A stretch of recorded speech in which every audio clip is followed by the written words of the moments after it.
With 15 seconds remaining in the game, the Steelers were on the Bengals' 31-yard line and trailing 21-20.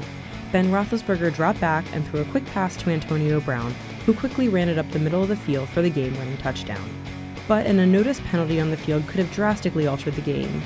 During the play, Steelers wide receiver Justin Hunter had a suspiciously long block on Bengals cornerback Tony McRae, which should have been offensive pass interference, and a 10-yard penalty against the Steelers. It's hard to say if officials didn't see the interference or if they just considered it to be normal blocking for a wide receiver, but the penalty was never called and the Steelers went on to win the game 28-21. There's a lot to unpack on this play, but there are two main things to keep in mind. One, this was not incidental contact, and two, the length of the block turned it into pass interference. Wide receivers typically come into contact with defensive players, but officials overlook it if it's considered incidental contact and both or neither player are competing for the ball. Typically, this happens while wide receivers are running routes and trying to get open for the ball.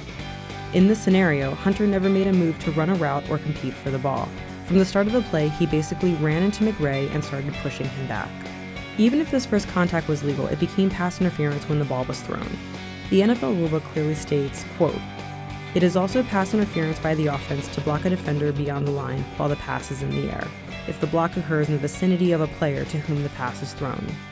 In the game tape, you can clearly see Hunter continuing the block after Roethlisberger threw the ball.